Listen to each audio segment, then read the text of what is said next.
Hi, and welcome to my classic blues lick of the month for the month of June 2015.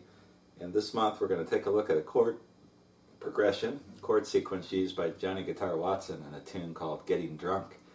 And this is a really cool way to go from the 5 to the 4 to the 1 in a swing type progression. I'm going to play the example in the key of A. If you listen to the recording, Getting Drunk by Johnny Guitar Watson, he's in B flat. He's got a capo, I'm sure, on there. I'm not sure if he plays it or if he has a rhythm guitar player on that. And if he does, he may not be playing with the capo. But anyhow, I'm going to show you just in the key of A, which is, you can apply this to any key once you learn it in A.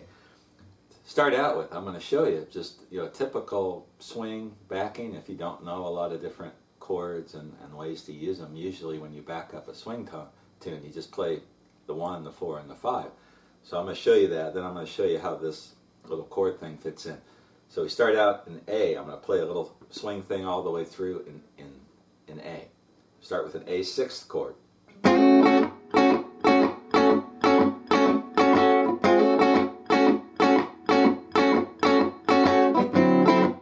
E9.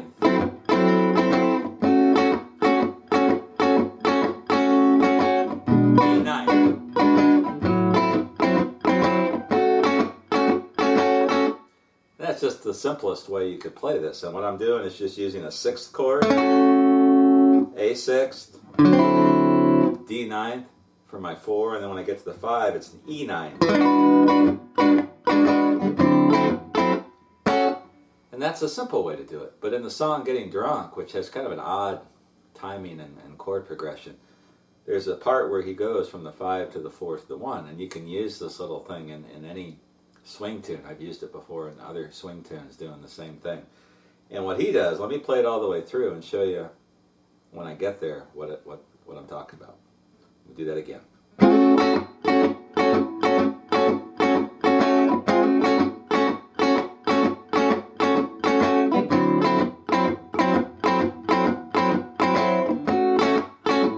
Here we go.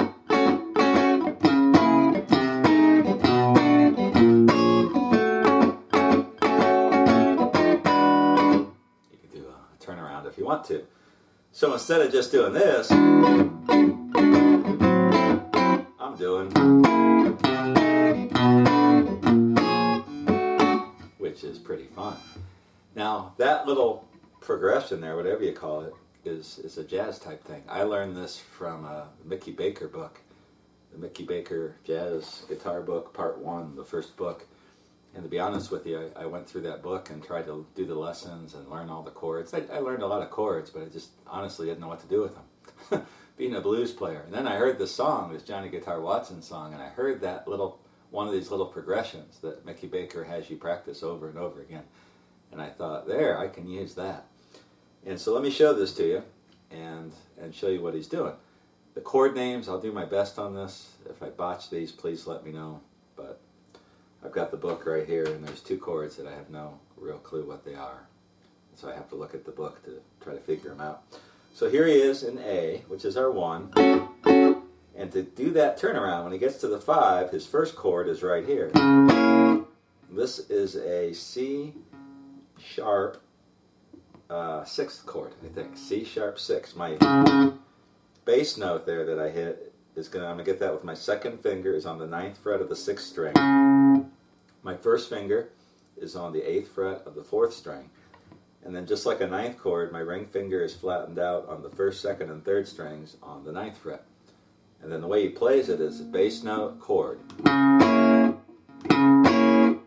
Like that. So without that. So that's the first chord. He goes 1. Then he moves it down.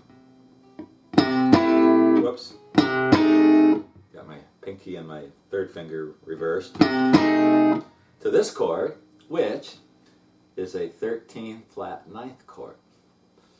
I'm looking at the book. I don't know that. And I'm guessing, since my finger is here for my bass, you'd think it would be a C, but I think it really is a C sharp. I look at the book and the examples, the the chord, the root is the one above or below where they play the bass note. So this is some form of a 13th flat ninth chord. Let me just show you how to play it. So he starts out, and he just takes his two fingers, first and second fingers, and moves them down. First finger is now on the 7th fret of the 4th string. Second finger is on the 8th fret of the 6th string. And then my two other fingers, my pinky and my ring finger, they are going to go on the 2nd and 3rd strings. My ring finger is going to go on the 8th fret of the 3rd string, and my pinky is going to go on the 9th fret of the 2nd string. It's a 13 flat 9. So here it is. And each time, bass note, kind of snap the bass note, and then hit the chord, and that's half of it. The next chord, if I'm not mistaken, is a B major 7. And what I'm doing here, this is how I play it. I use my thumb. You don't have to do it this way. You could do it differently. There's other ways. I wouldn't know how to do it, but I play it with the thumb on the 7th fret of the 6th string, getting my bass, and then I take my ring finger and I flatten it out over 4 strings, 1st, 2nd, 3rd, and 4th strings. And that's a B major 7. So far we have, and then the last chord. This one's a doozy. And I'll just hold it there so you can try to see what it is. This is some kind of flat 13th, flat 13th, flat 5, flat 9 or something like that. 5, flat 9. I have no idea. It's number 6 in the Mickey Baker book. But this is one heck of a chord. Not being a music person, I don't want to screw you up totally. So if any of you guys can figure out what chord that is, good for you. For all the rest of us, let me just show you what he's doing. My first finger is going to go on the 6th fret of the 6th string, which would be a B flat. And then my second finger is going to be on the 7th fret of the 3rd string. My ring finger is coming over to the 8th fret of the 5th string. And then my pinky, this is the hard part, my pinky goes on the 9th fret, getting both the 1st and 2nd strings. To learn that chord, I just did what Mickey Baker says in his book, to just practice over and over and over again. And I took that progression and worked on each chord one at a time. So the first thing I did was, be able to play the chord. And then once I got the chords, each one of them, then I practiced switching chords. So I practiced that one first. And once I got that, I go to the next one. Practice that. And then once I got that last chord, I would go. And then I would try to do the whole thing, which is.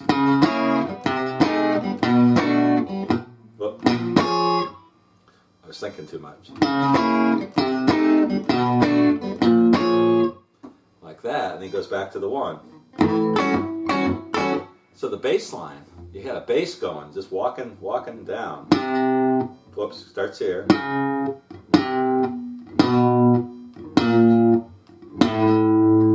that's what's going on with the bass, and then the chords along with it.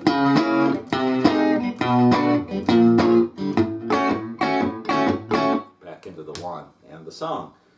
I apologize for not knowing my chords better, but I'm pretty impressed with myself just for learning that in the first place, so I'm not going to worry about it. That's a thing you can use in any sequence. So if you're playing in the key of G, let's say you're doing a swing in G, you just started here on the E, I guess this would be a B6. If you're playing in C, you could start it here. Whoops, let me get that right.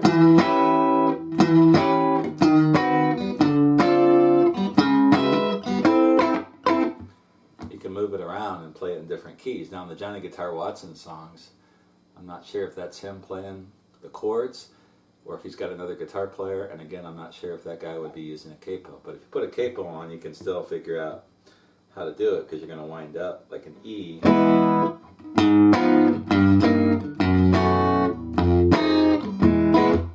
You can still do it. That is the classic blues lick of the month. That's kind of a hard one. And when I do these, sometimes I pick real simple ideas, and other times I'm going to pick some really kind of oddball licks that are cool that you could add to your playing.